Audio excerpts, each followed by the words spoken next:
Swinging a high drive into center field. It's at the wall. It is gone! Casas does it again. It's gone! It's into the bullpen! This game is tied! This game is tied! He swings and rips one to center field. It's high, it's deep, it's back, it's gone! Sale winds, he fires. Swing and a miss, strike three, it's over! The Red Sox have won the World Championship! Welcome back to Play Tessie. It's episode 143 if you're listening on drop day. It's October 24th. This is the official podcast of Hate Rooting, which is what we're going to be doing for the rest of the baseball season. We will not watch any games with any sort of joy built in, I guess, from the start. I don't know if the Yankees lose, we'll have joy. But also known as the official Red Sox podcast of WEI. Before we get going, remember, hit that subscribe button wherever you're listening, wherever you get your podcasts. Rate us 5 stars. It helps us out so much when you guys subscribe and rate 5 stars. I know it's hard to do. It's hard to rate 5 stars on these things. But you gotta do it. Help the boys out. Also on YouTube, on the WEI page, you got a Play Tessie playlist there with all the episodes, so you can hit the thumbs up on the videos. Check us out there. And as always, we're on the socials at Play Tessie on both Twitter and Instagram. I'm here with Sammy. I'm here with Pat. And I almost wish, because obviously we love our miserable Red Sox lives, but I almost wish it was a Celtics podcast, because what they do, they just go out there and raise a banner and hand out rings and blow out the second best team in the NBA, and they basically do that every single night. But in the end, we are a podcast about the 500 Red Sox. And, obviously I say I wish we were a Celtics podcast, but to be honest with you, I wouldn't have it any other way, because this is just who we are. I wouldn't change it, but yeah, Celtics are sick.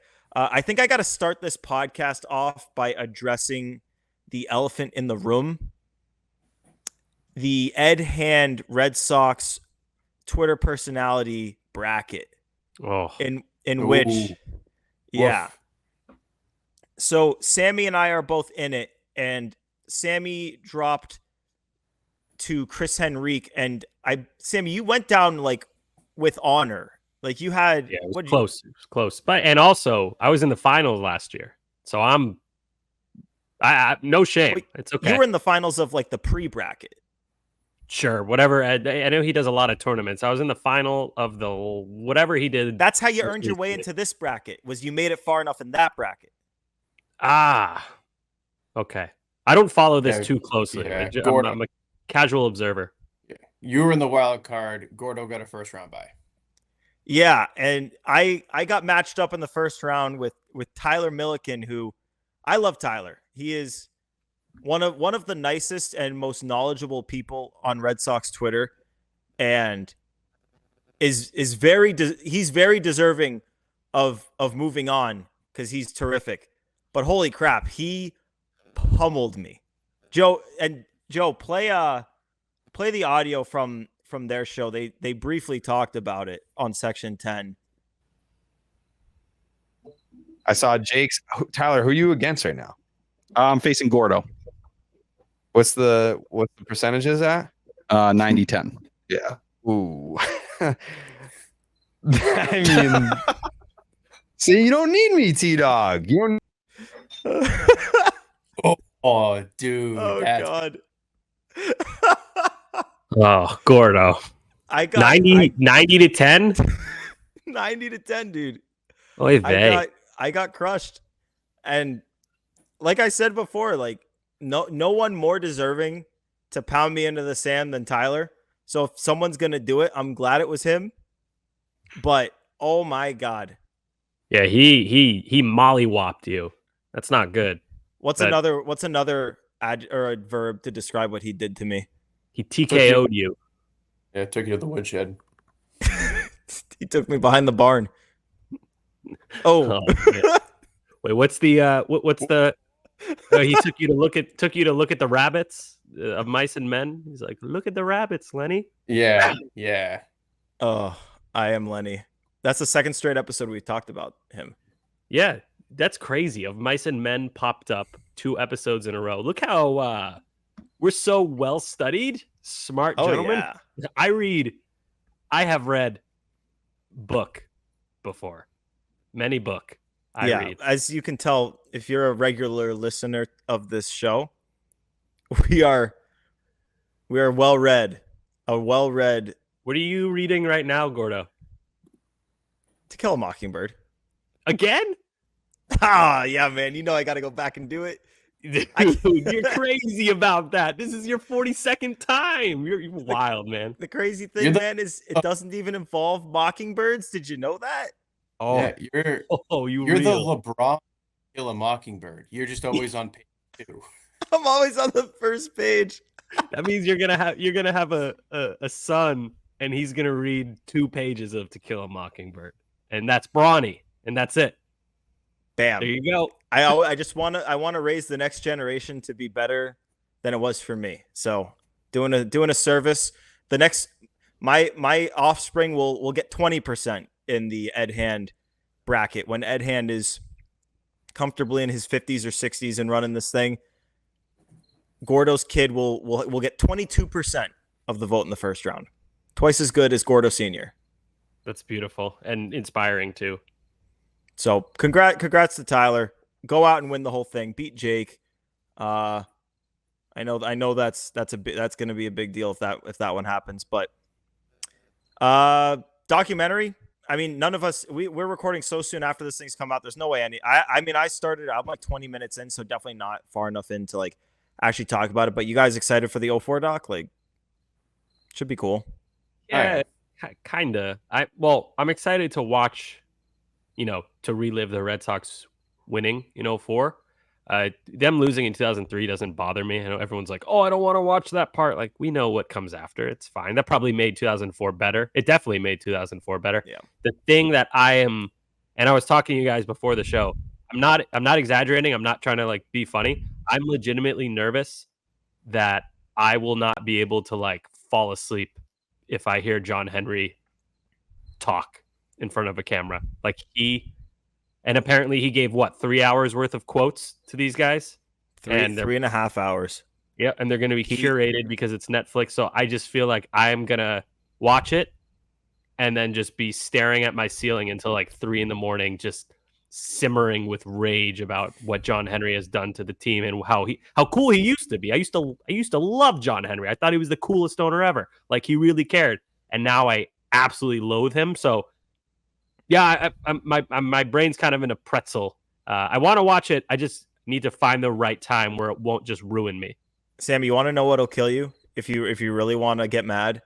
Because this, I knowing you, yes, you're gonna get pissed off.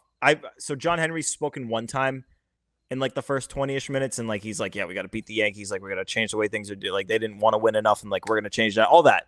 If you really want to get mad, go find the audio of when John Henry stopped by 98.5 after 2011 and like cold entered the studio and like debated Felger and Maz about the Red Sox. It's like a different person.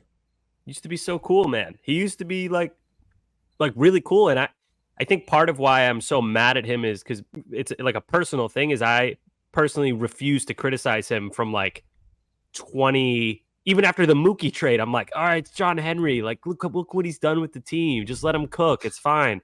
And then I feel like I was a little late to the party. So part of me being mad at John Henry is also me being mad at myself for not seeing this sooner. So it's just a bunch of emotions in my head, and they all lead down one path, which is pure rage.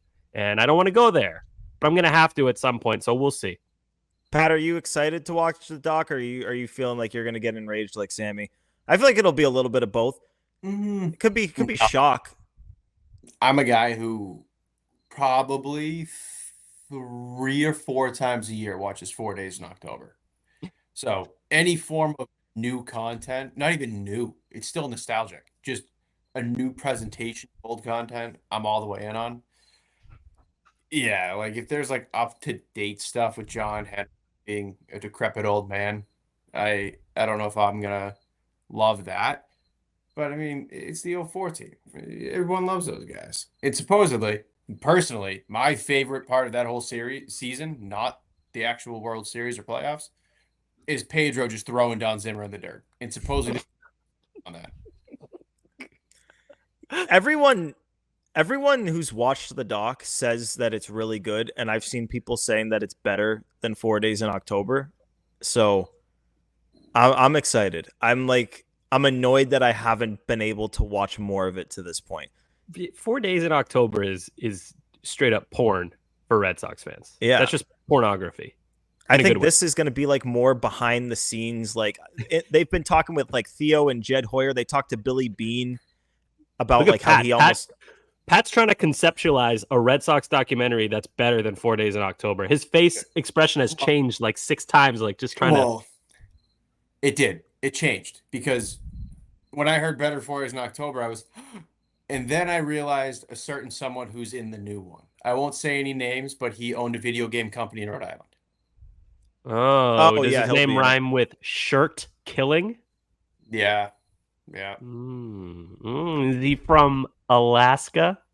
Wait, but Schilling's in 4 Days in October too, right? Whoa.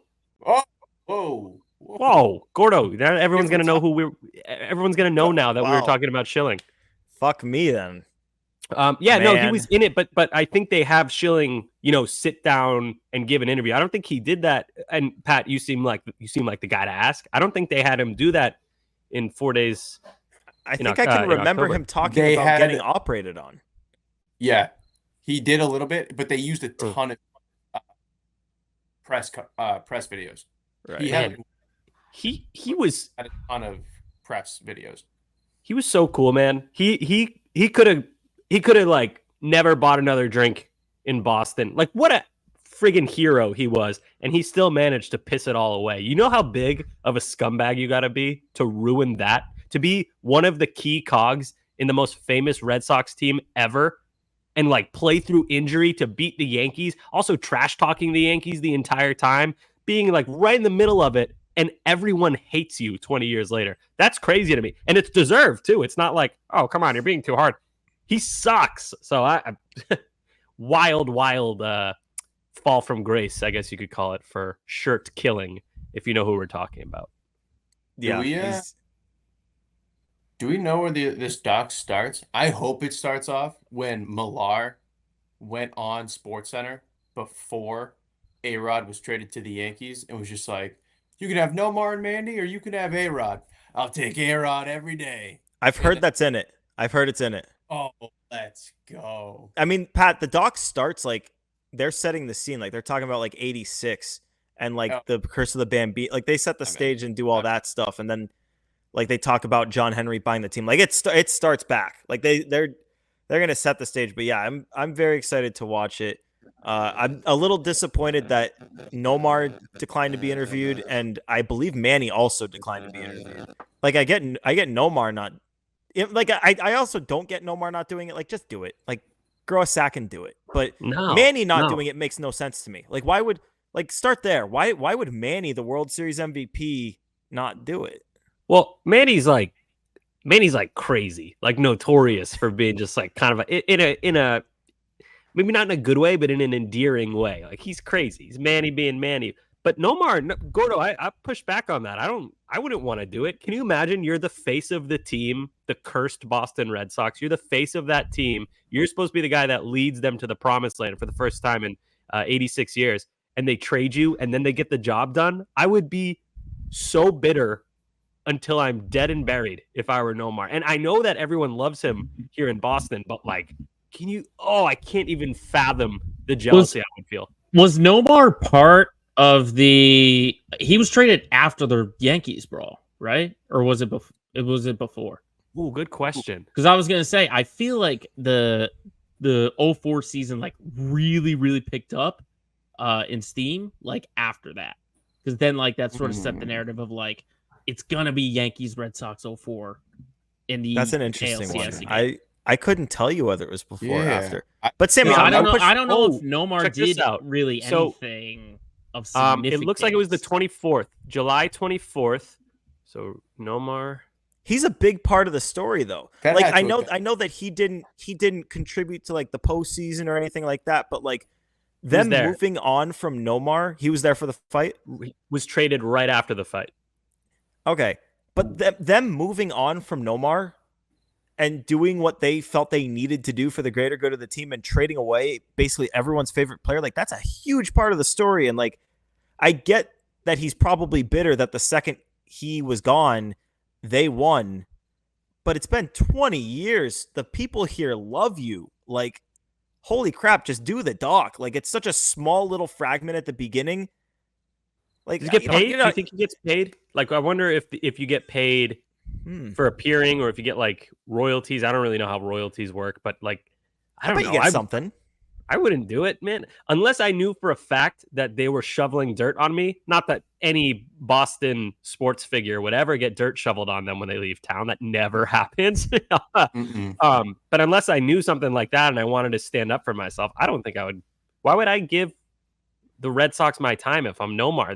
They pooped on you. Because it comes across as petty. Like, so why would he's a human? It does when he's like one of the only ones who declines to interview, and it's been 20 years. Like, I get not doing 4 Days in October, which came out how soon after? Like a few years? 6, 7, maybe. Yeah, like I get that. He's still playing. He's on another team. I don't know. Did he ever win a ring? Did Nomar ever win the World Series other than technically getting a ring in 04, even though he wasn't on the team? No, he didn't. A's, Dodgers, Cubs, none of them won. How did that go down? Does anyone know that? Like, did they give him a ring, and when? Yes, I'm pretty sure everyone gets a ring if you're on the team at all. Like, Brian Villarreal has a Red Sox World Series ring. Right.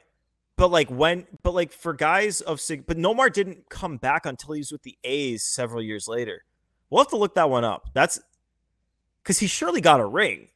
They like some teams are going to behind closed doors. Here you go. July 10th, 2005. Nomar stood behind first base during batting practice. Yeah, so he got it behind closed doors. Pissed off, dude. I know that was a year after, but dude, he's petty. I don't blame him. I would be petty too. Imagine not 20 years later, dude. Bro, imagine I'm struggling to still be mad at Kyrie. You what? I'll actually. Well, we won the war with Kyrie, so it's not a good example. But I get what you're saying. Like I don't blame him for being petty. I'm kind of petty. I'm talking about how I don't even want to watch John Henry talk because I'm still mad at the way he's managed the team the last few years. That's current. Of course you're mad. Am I crazy, or did Nomar sign a one-day contract when he retired? No, he did. He totally did. I remember that. Okay, so I feel like that should kind of close the door on that. Clearly, there's not enough beef there to not retire here. But he never comes back. Like, the only time he comes back is when the Dodgers come to town. So, like, clearly there's something there. But it's literally, it's coming from no one but him. You sure he... One-day deal? Okay, yeah, 2010. Yeah, okay. Well, that's weird. If he signed the one-day deal and then maybe he was busy, I don't know. I would be petty. But if he signed the one-day deal and then didn't come, where does Nomar live now? LA. He does color for the Dodgers. He's doing pre and post. Oh man, why did the Dodgers take all of our fucking guys? Yeah. Dodgers, they just want to be us so bad. Nerds. I don't know how we didn't talk about this. Nomar and Manny throwing out the first pitch. Yeah, I hate that. That gave me pain. That was fucking insane. Can we talk a little bit about? I mean, we have to. The World Series starts. If you're listening on Drop Day, it starts tomorrow. I mean, speaking of the Dodgers and taking our players, I mean, what better? For maybe this is like the Red Sox and Dodgers kind of like kumbaya moment. Like the Red Sox told the Dodgers, like, yo, we're going to be starting a rebuild. And probably in the year like 2024, the Yankees are going to be in the World Series. So we're going to give you Mookie Betts and a few other guys. And we need you to use these players to beat the Yankees. And then the Dodgers were like, all right, we'll let Kenley Jansen go. And then you guys can sign him so that it looks legit. But we're actually East Coast, West Coast buddies, and we will beat the Yankees for you because of the power of friendship. I just can't think of anything worse than a Mookie Verdugo World Series that doesn't have the Red Sox in it. Well, it's very different. It's torture. Mookie's like watching an ex that you're still in love with. Have fun. Verdugo's like that trashy ex that you absolutely hate, and you're like, right, but he's winning the, like, even though he stunk this year, he's in the World Series. He's winning the breakup, and like I don't Like Mookie, I want to be happy. Like I love Mookie. Like Doogie, it's like shit, man. Like I don't think he's happy. I don't think Doogie's happy, dude. He's a me guy, and he's in the playing like World crap. Series. Yeah, but he's not liked. He wants to be liked. That's all he cares about. And the Yankees fans fucking hate him. So I don't think he's happy. I think he's If along they for win the the World ride. Series, they're not going to hate him. If he wins the World Series, he's going to be part of that team. They'll let him go. They'll let him go to another team. They're not going to like him. He wants to be liked. I feel like that is his whole thing. He wants to be accepted and liked and like loved by a fan base, and he doesn't have that. Whether or not they win the World Series, be passable, but not. He's not going to be beloved. You got to remember too, though, people fucking hated JD Drew until the Sox won the World Series. I hated Steven Drew, and I still do. There you go. But JD Drew had a huge moment. Remember the Game 7 Grand Slam 2007? Yeah. Good times, like different. And like he also played fine. It's not like he didn't play up to the expectation that was set for him, but he played fine with the Red Sox. Verdugo has been legitimately bad in every facet of the game. He's been fine on defense, but everything else, he's been awful. But if they win the World Series, they're not going to give a shit. It's just going to be like all the guys that were on that team that we love so much because they won the World Series. But no, Gordo, they need to win the World Series, and he needs to do something heroic. Like why? Like what why does Soto, he need to do like that? what Soto did in Game 5, because all he does is play defense. He can't hit for shit. I'm not denying that, but if they win the World Series, they're not going to objectively. Like, but it's not going to be because of him. It's going to be because of Stanton or Judge or Soto. They're still going to dislike him, Gordo. Whether they win the World Series or not, if he's not involved, they'll be like, yeah, we won the World Series. Fuck that Verdugo guy. I guess he was on the team too. But like, they're not going to think anything of him. They're still not going to like him no matter what, unless he does something big. Answer me this then. Alex, let's say the Yankees win the World Series. Alex Verdugo will say goes to the Cleveland Guardians. The Cleveland Guardians make their one trip to Yankee Stadium next year. Alex Verdugo's announced in the lineup. He's going to get an ovation. He's going to get a ring, and they're going to cheer him. No way. He's going to get booed. I guarantee you he's going to get booed. If they win the World Series, unless he does something big in the World Series and they win. Board bet. We're putting it on the board. If it happens, it could get nullified if they don't win the World Series or if they re-sign him. Yeah, or if he has a big moment, then yeah, I think they'll cheer for him. But if he's just playing like he's been playing and he's just on the roster, like you said, I think he's going to get booed. It's Yankees fans, dude. They're the same as us. They're just like Red Sox fans. They're going to boo the guy if he doesn't play well. That's how it works. We haven't seen them win a World Series in a while. We don't know how this new age era of Yankee fans reacts to players after World Series. Pat, are you on Sammy's side on this one? You think he gets booed in that scenario? Yeah, I mean, I think pending something like, oh yeah, remember Alex Verdugo, blah, blah, blah, then yeah, he's gonna get booed. But I'm just sitting here trying to think. 2009 when they won, who on that team was a certified bum? And I'm trying Nobody. to think. That lineup was sick. There was no bum. Go look at the lineup. Like Robinson Cano hit like 8th or something. It was Molino, Teixeira, Cano, Jeter, A-Rod, I believe Melky Cabrera, Johnny Damon, Bobby Abreu. No, my God, yeah, there were no bums on this team. Wow, there was not a bum. It's back when nobody else had money and the Yankees could just buy everyone and nobody could compete. Not as easy nowadays, but so okay, let me lay out the terms here and we can put it on the board. So if the Yankees win the World Series and Alex Verdugo doesn't have some sort of heroic moment, and then he leaves, when he comes back to Yankee Stadium and they give him his ring, I think he'll get cheered. I'm not saying it's standing ovation. I think he gets cheered. When he comes up to hit for the first time. Not when he gets his ring. When he comes up to bat and they announce, Alex Verdugo. Okay, I'll do that too. When he comes up to hit. First at bat.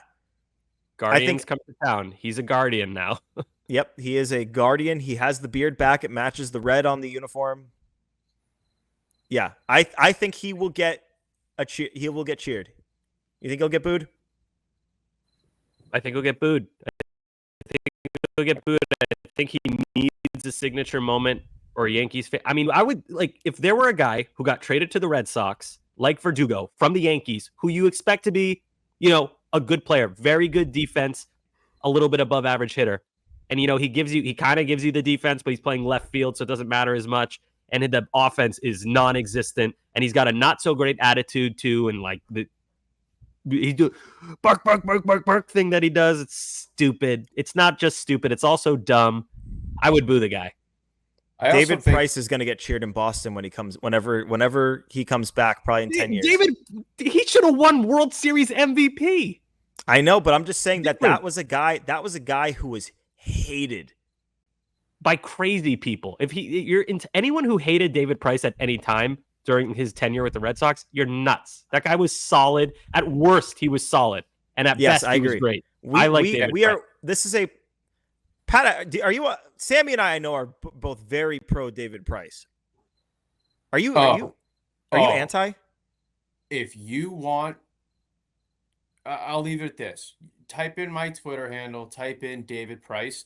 There might be 1,200 tweets in support of David Price. Okay, good. I'm the biggest David Price guy. I had the red David Price jersey, the white David Price jersey, 24 and 10. I was gonna say, which number, dude? He had two different numbers, two good numbers too. Two good. Yeah, wow. Seriously. Wow.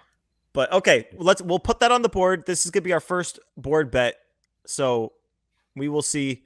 Hopefully it doesn't come to be. Go Dodgers. Hopefully we never get an answer. God. Let's never get an answer to this. But I hope Verdugo hits 750 in the World Series and is by far the best player on the Yankees, and they lose, and then they give Verdugo a big extension because they buy in. Remember we talked with Bradfo about how playoff performance. That's best case scenario.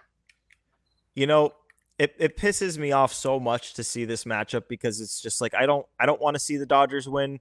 I really don't want to see the Yankees win. But like, why not the Dodgers? Dodgers would be cool. Shohei, he's so likable. It's more so because it's just like it kills me to see them succeeding doing what we should have done, which is paying Mookie Betts, which is paying star players. But the fact of the matter is, they both deserve to be there because that's what they did. Like, yeah. The Dodgers were good last year, and they were like, we're going to spend $1 billion. We're going to get Shohei Ohtani. We're going to get Yoshinobu Yamamoto. We're going to get Tyler Glasnow. We're going to get Teoscar Hernandez, and we're going to have so much depth that even when we have a full all-star pitching rotation on the injured list, we're still good enough to make the World Series. And then the Yankees said, we're a 500 team, but fuck that. Fuck being 500. Let's get maybe the best hitter in baseball in Juan Soto and a couple of other pieces. And we're going to change that right away because we have one of the best players in baseball signed to a $350, $60 million contract, and we're not going to waste years of his prime. And they didn't. And those two teams took the plunge, and they're in the World Series. And like, I fucking hate it, but they deserve it. And it's like if the Red Sox decided to go in and invest while Rafi Devers was in his prime, like maybe they would be here, but they haven't. So the Red Sox have been sitting outside the postseason looking in for almost a month now, and the Yankees and the Dodgers are in the World Series, and like it kills me, but I like part of me is slightly glad that like the teams that show that they care are getting rewarded for it. Yeah, I wish it weren't the Yankees. Dodgers, I don't have any animosity towards them because Red Sox beat them in the World Series, so we always got that over them, and they haven't won an actual World Series since some 80s something. I don't even remember. 88? Okay. Even I don't remember that one. So, no animosity towards the Dodgers. I do like that it's like the big spenders. It shows proof is in the pudding. When you spend, no, it doesn't guarantee winning, but hey, sure as shit makes it a lot easier. Yeah, and I like that it's sending the right message because a year ago, I remember in the offseason, all we heard was, oh, look, the Yankees, the Mets, and the Padres spent all this money this offseason, and none of them made the postseason. Well, look at the three of the four teams that were in the AL and NLCS were the three top payrolls. And yeah, the Guardians were there, but guess what? They got the Yankees basically coasted through them to the World Series. So maybe one day, and we'll watch this 04 documentary just to tie it all together, but we'll see an era where the Red Sox did that and got rewarded for doing that. And we can compare it to the era now where they haven't done it and where they've missed the playoffs 5 out of 6 seasons. Man, I don't think I can watch this. The more we talk about it, I don't think I don't know if I can watch tonight. I don't think I can watch it. God, I wish I wasn't such a emotionally invested person in this friggin' baseball team who most of the guys have no clue who I am. So what's wrong with me? I don't know. It's a sickness. It's a sickness. Yeah, seriously. Pat, do we have a DM listener DM of the week? We do indeed. Oh boy. From Nate Philbrook at Nate MP97. So I like this one because I think this is actually pretty interesting because we haven't dug super deep on this for the most part. Who other than Crochet do you seem as reasonably available impact arm? I say reasonable because obviously I would love Skeens and Scooble, but doubt they'd be available. My pick, not as the main piece of the offseason, but high upside. Coming off, so hopefully reduced price, but effective history against the AL East, young lefty, high swing and miss caliber stuff. So I'm going to extend that a little bit besides Scooble and the Mariners guys. Okay, so he wants to know who's available in trade other than that? Who's a high caliber arm that you can see the Sox getting, who's not currently a Mariner or named Garrett Crochet? Oh, But are we one. just talking trades or free agents too? Yeah, we'll go trades. We'll go trades. Let's just do trades. Yeah, free agent is boring. You just list off the guys. Gordo, you got one? I have one loaded up. If you want me to No, start. you go first. I've got a couple, but I feel like I can do better than the ones that are on my mind. So you go for it. Okay, first guy that comes to mind for me, and I haven't heard much about this guy, is Sonny Gray. He's currently with the St. Louis Cardinals. Had a really, really impressive 2024. Pitched 166.1 innings, 203 strikeouts with a 3.84 ERA. And I believe St. Louis had some pretty weak defense. So his FIP, 3.12. Not in his prime anymore, but certainly a good pitcher. He's 35. He's turning 35 in 2 weeks as you're listening. So maybe. Hey, Sweetie Pie, can I ask you to do me a favor? Can you look up how his contract's structured? Yeah. So that's the not so good part. And do me another favor too before you get there. Is can you tell me how he fared the last time he pitched in the AL East? Yeah. So 2 concerns. While he did have a good 2024, here's the contract that Pat was alluding to, and trust me, I have this ready to go because here's the workaround that they'd have to figure out.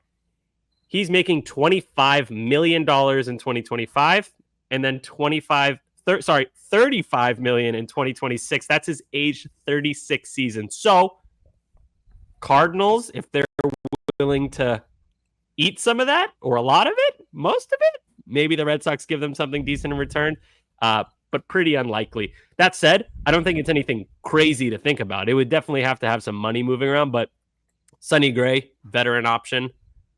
I could see it, but definitely not my first guess or my first choice. Gordo? I'll wait, real quick.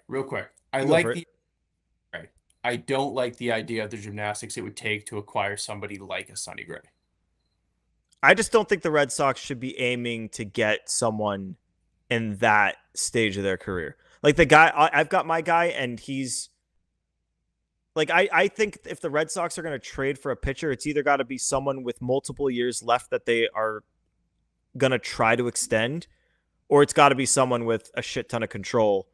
I don't like the idea of the Sox getting someone in their mid-30s because it's like you're kind of hoping you can squeeze 1 or 2 more years out of him. Like, I want a guy who's going to grow with the next wave of guys that we have coming up here in Boston. And that's why my guy here, and we got these questions cold, so like it's not like we have this prepared. But I think Jared Jones in Pittsburgh is an interesting guy because we already know, first off, you can look at previous trade history between the Craig Breslow Red Sox and the Pirates with the Quinn Priester deal. The Pirates are really good at developing pitching. They've got more coming. Bubba Chandler, one of the top. He might be the top. No, he's not the top because Jackson Joe, but he's one of the top pitching prospects in baseball. He's coming up. So they've got even more pitching coming, obviously, to go with Paul Skeens there. Jared Jones, if you watch that guy throw, he looks like I'm trying to think, I don't want to compare him to what Tarek Skubal looked like before he became this version of Skubal that we know. But he screams a guy that's about to because his strikeout shit is insane. And he's got 5 years of control left on that deal on a team that develops pitching and has shown that they are down to trade pitching for hitting, which is where the Red Sox obviously are, is trying to trade offense for pitching. It could be an interesting fit. 5 years of control. I obviously the Pirates are going to think of him not based on the pitcher he is today, which he finished with an ERA just over 4. He was not quite as good down the stretch as he was to open the season. It might be a scenario where they want to get Jarren Duran for him, and at that point, I'd be a little bit uncomfortable with it. But if the Red Sox could trade, a good haul of guys, it's not going to be one of those mid-tier guys. Like, they're going to probably have to trade a big 4 guy in that deal. It would be least. it would be like Marcelo Meyer, Roman Anthony, in my opinion. I don't think Pittsburgh would both? take anything less than that. No, not both. Both or one. Okay. One. Yeah. No, not both. I agree. I think it would be one and more. Like, I think you probably have to go like Marcelo and Willie or something, and that might be able to do it. Yeah, I mean, this is a guy who strikes out about like 10 per 9 innings as a rookie. He just turned how old? He just turned 23 years old. He throws crazy. Upper 90s. Yeah, he's going to cost. I mean, I'd be fine with it, but the Red Sox would have to be willing to part with one of their top prospects, and probably more, just because of how hard it is to find pitching. Like, that kid is a beast. The only thing that concerns me about him is he's not a big guy for like a starting pitcher. 6'1", 190. So he's gonna have to put on some weight, or else he's not going to be able to hold up. Like you said, Gordo, he faded down the stretch. Now that might be because he's a rookie, good chance, but and he got hurt too. He was good until he got hurt, came back, wasn't quite the same. But that's what I'm saying is, like, guys who are slight like that. You don't want to be built like me if you're a starting pitcher in Major League Baseball. You want to be built like Pat. You want to be Pat Brown. Yeah, you don't want to look. I look like a second baseman. Pat looks like a closer or a starting pitcher, something like that. But anyway. Love the idea of Jared Jones, but that is going to cost a pretty penny. All right, Pat, before we get to enough said, you got one? You got an answer to this question? I do indeed. And I think it's a guy who's loosely been, I wouldn't even call him trade rumors, but a name that people say like, oh, maybe they move him. If there's one team in baseball who should move anybody and everybody to build a competent farm system and team, it is the Miami Marlins. I think Sandy Alcantara is a really interesting candidate. He's only, this will 2025 will be his 29-year-old season. He's on a contract through 25-26 with a club option for 21, which anyone would pick up. Anyone's picking up $21 million for Sandy Alcantara. So essentially 3 years of Sandy. 17.3, 17.3, 21. So that's what, 3 years at 54? 55. 55. 3 years at $55 million, which is literally prorated, cheaper than we just got Lucas Giolito for. So that end of it, very interesting. Career 3.32 guy. His last fully healthy season was 22. Won the Cy Young, 2.28. 23 was so weird. I don't know if you guys remember how bad Sandy Alcantara was through like May or June. He was like over a 6 ERA. Going into Tommy John, like he was not even remotely healthy. 23, he still got that down to a 4.14. That's a guy who is a veteran, has a Cy Young to his name. The track record's there. The contract's great, and you might even be able to get him on the low because he's coming off of such a major surgery. So Pat, this is kind of a lame non-answer, but first off, I would love to see Sandy Alcantara on the Red Sox. We also have to figure out, is it Alcantara or Alcantara? Because I have no clue. It's Alcantara. Yes. And the problem with this, and this is my lame answer, is it's completely contingent on the price.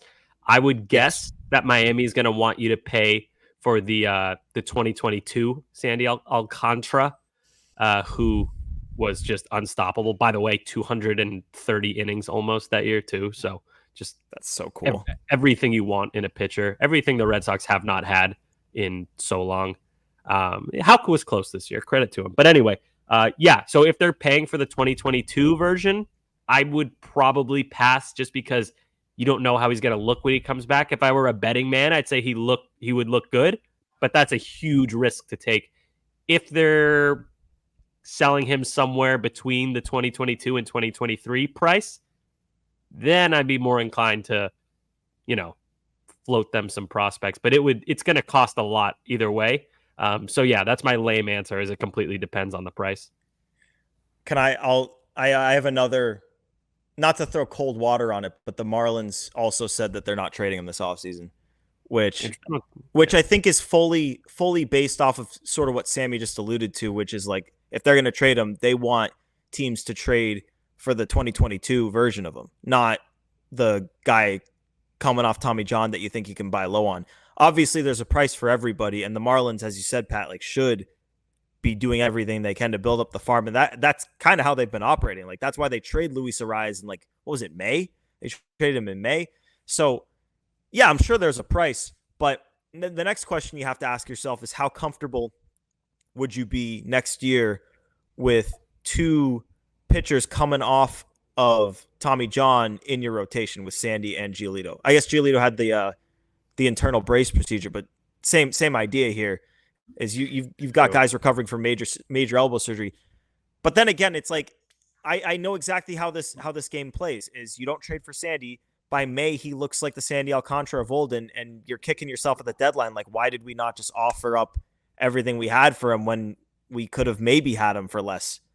Hey, Gordo, you know what would be sick? So if they did get Sandy, the Red Sox would have two pitchers in their rotation coming off of Tommy John or whatever, the internal brace, and the reigning home runs allowed leaders from both 2024 and 2023. How hyped would you guys be? By the way, that's Cutter Crawford and Lucas Giolito. So we've got broken elbows and giving up home runs. Let's go, baby.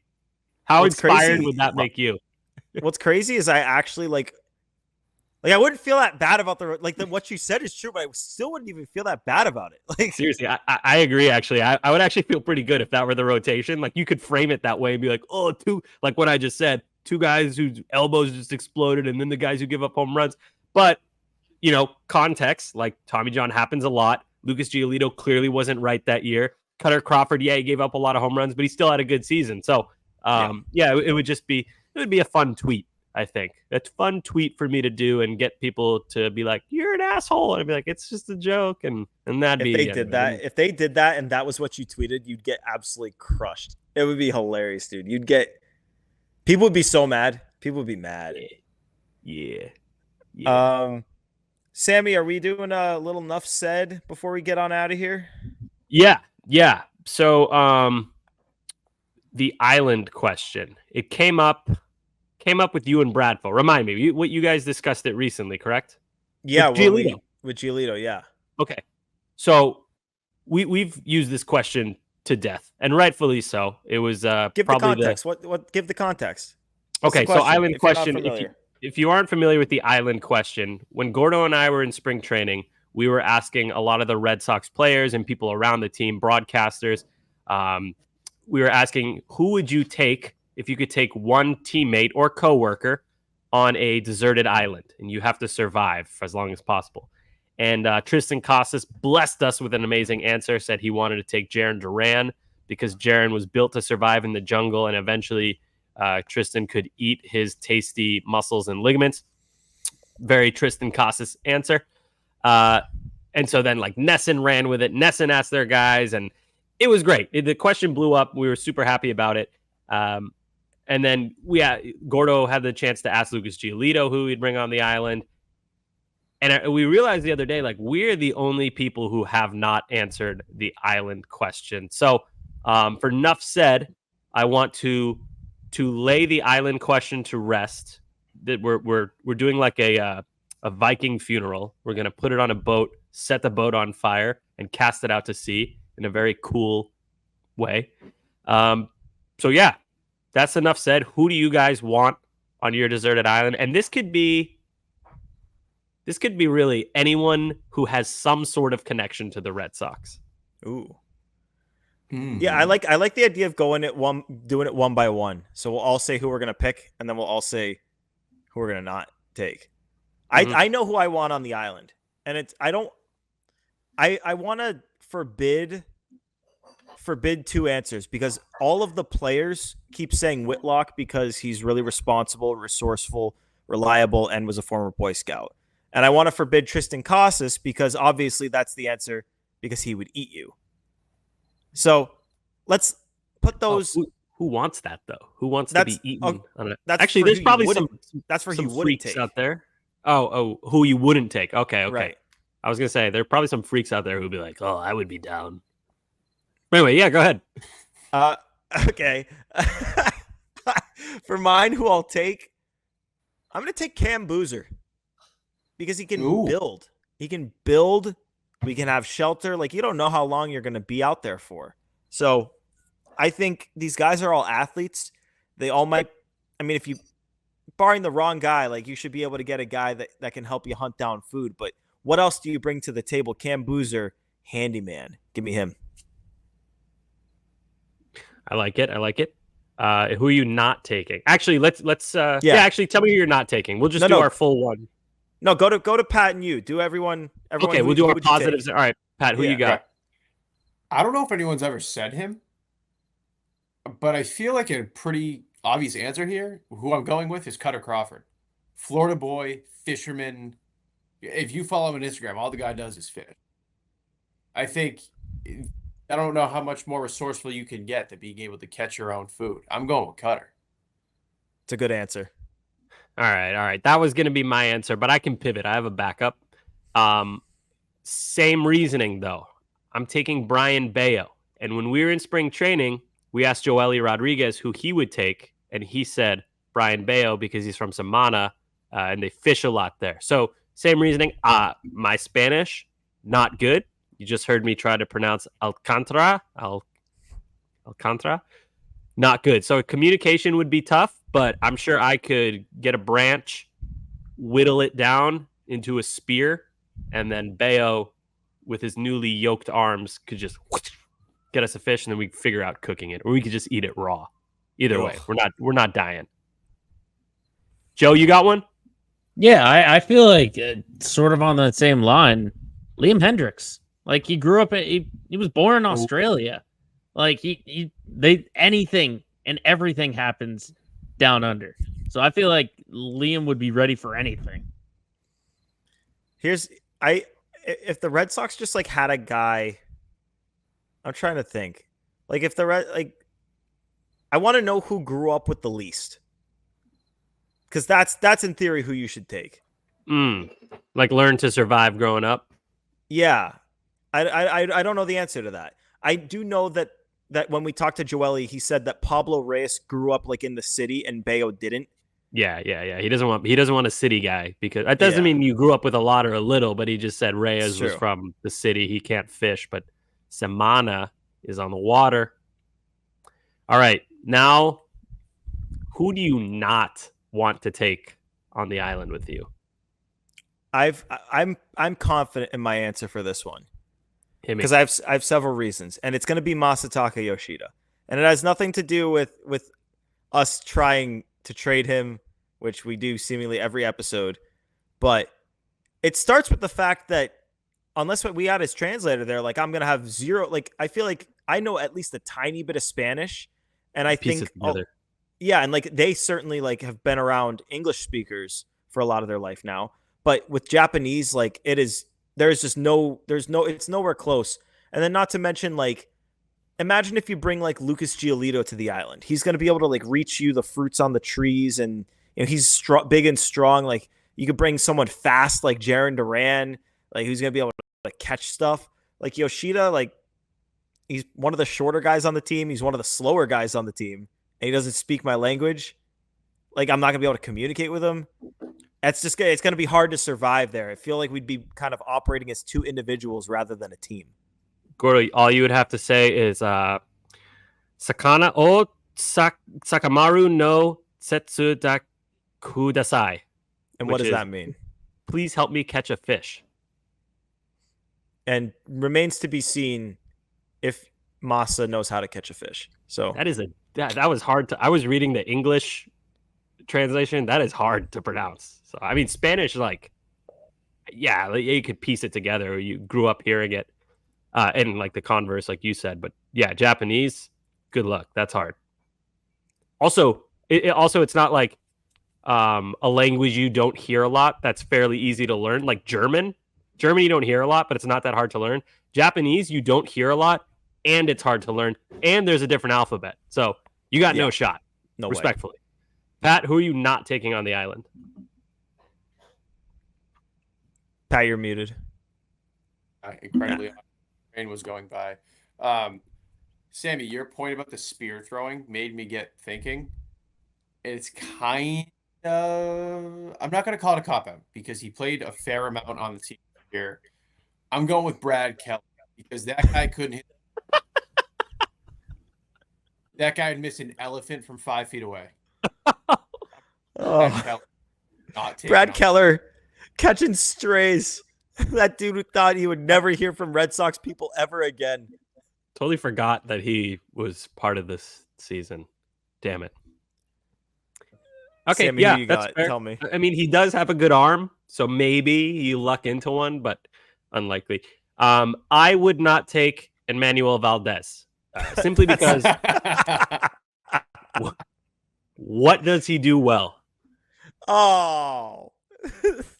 Not much. So I don't think he would just magically flip a switch and be a survival specialist on an island. I would be we would be like a storm would come in and he'd be like, "Oh, let me build a shelter. It'll defend us." And I'll be like, "Oh God, I'm relying on Emmanuel Valdez defense to save my life," and then I'd be dead. So I'm not taking Emmanuel Valdez. I would actually be happy that we didn't speak the same language. That'd probably be the best part. So not a fan of him on the field. I don't really know him off the field, but it's not going to happen because he's not coming on my island. Sorry, Mr. Valdez. Mine might be a little bit controversial, but I think I wouldn't take Kenley because the fatigue would be you get fatigued pretty early. Joe, you'd be like, you'd wake up in the morning and there'd be a helicopter and he'd already be in it. He'd be like, "Hey man, I'm out." Yeah, I'd be like, "See you later." How did you get a helicopter? Like, Joe, take me with you. Yeah, he's just like, he's I got that can't. big league money, Yeah. man. He's You got have- that big league money. You have a single gallon of cold, fresh water, and he uses it to ice down his sore back. You're like, shit. Yeah, Like, he's got he's to manage himself very carefully. So I can't see myself. You get 1 Wait, gallon of need that water, ice- and he uses it to shower himself off before he gets on his first class flight off the island that only has room for him and not you. You know who's an underrated answer, by the way? I don't think anyone picked him. Gordo, please correct me if I'm wrong, but Chris Martin, he's 6'10", so he could grab branches and like get you branches like tinder to make a fire, and he could get fruits and stuff off the trees. And he's from Texas, so I figured he has some semblance of survival skills. They're very outdoorsy. He hunts. So, He hunts. yeah, He's right. also He's kind of tall on the and older hunts. side. He's also kind of on the older side. That's He's true. older. He's responsible too. So, but he's also He's a leader. older side. So he'll be like, "I don't want to go running around today. We got to survive." And I'd be like, "You know what? That's smart. We're not going to die." But if Emmanuel Valdez was there, he'd be like, "Let's run laps around the island and swing and not hit left-handed pitching or right-handed pitching, really." So Oh my god. So peace, love, the island question. We'll have to think of another awesome go-to question before spring training this year. We'll put our heads together this offseason. We'll think of something good. But till next time, what is it? Today's if you're listening on Drop Day, it's Thursday, so you'll hear from us on Monday. But till then, go Dodgers. But also, before we get out of here, before you move on to whatever you're doing next, remember, hit that subscribe button wherever you get your podcast. Subscribe, 5 stars, rate, subscribe helps us out so much. Check us out on YouTube on the WEI channel. We've got a Play Tessie playlist there. It's got all the episodes, and you can hit the thumbs up on those videos, which helps us out a ton as well. And then, as always, we are on the socials on Twitter and Instagram, both at Play Tessie.